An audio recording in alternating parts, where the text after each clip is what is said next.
மாதம் படம் பார்த்துட்டு ரிவ்யூ கொடுக்குற நம்ம நேற்றுக்கு ஈவினிங் ஷோ கேன்சல் ஆன ஒரு காரணத்தில் நம்ம இன்னைக்கு வீடியோ போடுறோம். ஆனஸ்கேன் மற்றும் அகில் பால் டைரக்ஷனில் டொவினோ தாமஸ், த்ரிஷா அண்ட் வினய் நடிப்பில் வெளியாகிருக்கிற ஐடென்டிட்டி படத்தை பற்றி பார்க்க போகிறோம். வாங்க வீடியோக்குள்ளே போகலாம். படத்துடைய கதையை பொறுத்த வரைக்கும் ட்ரையல் ரூமில் ஒரு பொண்ணு வந்து ட்ரெஸ் சேஞ்ச் பண்ணிகிட்டு இருக்காங்க. அதோ ஒரு நபர் வந்துட்டு மொபைல் மூலயமா வீடியோ எடுத்துட்டாங்க.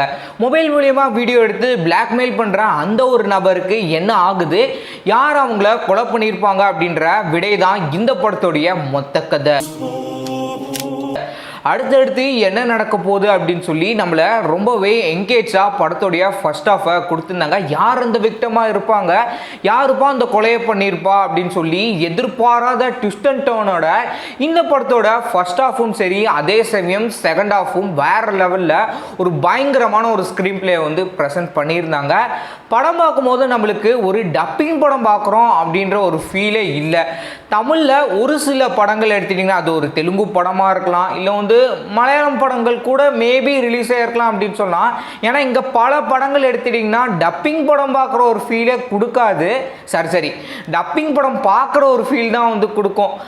இந்த மாதிரி தான் இருக்குது அப்படின்ற மாதிரி இருக்கும். ஆனால் இந்த படம் எடுத்துட்டிங்கன்னா அப்படி ஒரு எந்த விதமான ஃபீலும் இல்லாமல் ஒரு தமிழ் படத்தை டைரெக்டாக நம்ம எப்படி பார்ப்போமோ அந்த மாதிரியே அச்சஸில் இந்த படத்தை வந்து அழகாக வந்து டப்பிங்கை ப்ரெசென்ட் பண்ணியிருந்தாங்க. சரி, எனக்கு இந்த கேஸோட ஸ்பெசிஃபிக்ஸ், டைம் லைன், வினயோட கதாபாத்திரம் வந்து பயங்கரமாக இருக்கும். அப்படி என்னப்பா அந்த படத்தில் கொடுத்துருக்காங்க அப்படின்றத நான் சொல்கிறத விட நீங்கள் படம் பார்க்கும் போது தான் உங்களுக்கு அந்த அளவுக்கு எப்படி சுவாரஸ்யமாக கொண்டு போயிருக்காங்க அப்படின்றத உங்களால் ஃபீல் பண்ண முடியும். டொவினோ தாமஸோட கேரக்டர் கூட நார்மலாக அவர் அப்படியே ஏதோ ஒரு ஸ்கெட்ச் ஆர்டிஸ்ட் மாதிரி இருக்கிறாரு அப்படின்ற மாதிரி கொடுத்துருப்பாங்க. ஆனால் அவருக்கே வேறு லெவலில் ஒரு செகண்ட் ஹாஃபில் ட்விஸ்ட்டை கொடுத்து படத்தை பயங்கரமாக வந்து ப்ரெசென்ட் பண்ணியிருந்தாங்க.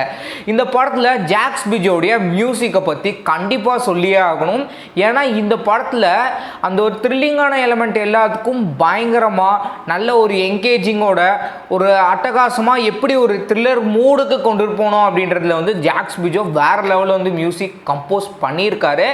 இந்த படத்தில் வந்து காதல் காட்சி அப்படின்ற மாதிரிலாம் அந்த படத்தில் கொடுத்துருக்க மாட்டாங்க.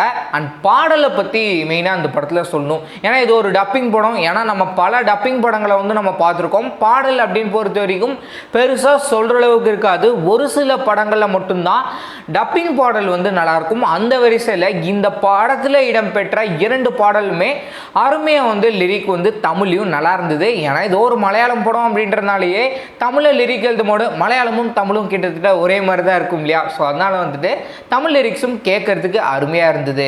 அண்ட் படத்தில் சின்ன ரோலில் நடித்தவங்களும் சரி, டொவினோ தாமஸ், த்ரிஷா, வினய் இப்படின்னு முக்கிய கதாபாத்திரம் நடித்த எல்லாருமே தனக்குன்னு கொடுக்கப்பட்ட கேரக்டரை ரொம்பவே நீட்டாக நடிச்சிருந்தாங்க. அண்ட் இந்த படத்துடைய கிளைமேக்ஸ் ஃபைட் சீன் எடுக்கப்பட்ட விதமாகட்டும், அதை எடிட் செய்யப்பட்ட விதம் ரெண்டுமே வந்து பக்காவாக ஒரு விஷுவல் ட்ரீட்டில் வந்து கொடுத்துருந்தாங்க. நல்லாவே வந்து வேறு லெவலில் அந்த ஒரு எடிட் இருந்தது அப்படின்னே சொல்லலாம். இந்த படத்துடைய நெகட்டிவ் அப்படின்னு பார்க்கும்போது இந்த படத்தில் ஒரு சேசிங் சீன் வந்து கொடுத்துருந்தாங்க. எதுக்குப்பா அந்த சேசிங் சீன் அப்படின்ற மாதிரி எனக்கு தோணுச்சு. அந்த சேசிங் சீனுக்கு பதிலாக வேறு ஏதாவது ஒரு காட்சியை கொடுத்துருந்துருக்கலாம். ஸோ படத்தில் த்ரில்லிங்காக கொண்டு போகிறேன் அப்படின்னு சொல்லி ஃபர்ஸ்ட் ஹாஃபை கொண்டு போயிருப்பாங்க. ஆனால் செகண்ட் ஹாஃப் த்ரில்லிங்கான எலமெண்ட் கொஞ்சம் கம்மியாக இருந்தது. அதை இன்னும் கொஞ்சம் வேறு மாதிரி கொஞ்சம் ஸ்க்ரீன் பிளே இன்னும் கொஞ்சம் நல்லா பண்ணியிருந்துருக்கலாம். கொஞ்ச நேரத்துக்கு அப்புறமா ஒரு பெரிய கல்குவையிலிருந்து அதே கல்லை எடுத்து காட்ட சொன்னா நம்மளால முடியாது. எப்படி இருந்தாலும் இந்த படம் வந்து சூப்பராக தான் இருக்குது. என்ன கொஞ்சம் அந்த த்ரில்லிங்கான எலமெண்ட் இருந்ததுன்னா படம் இன்னுமே நல்லா இருந்திருக்கும்.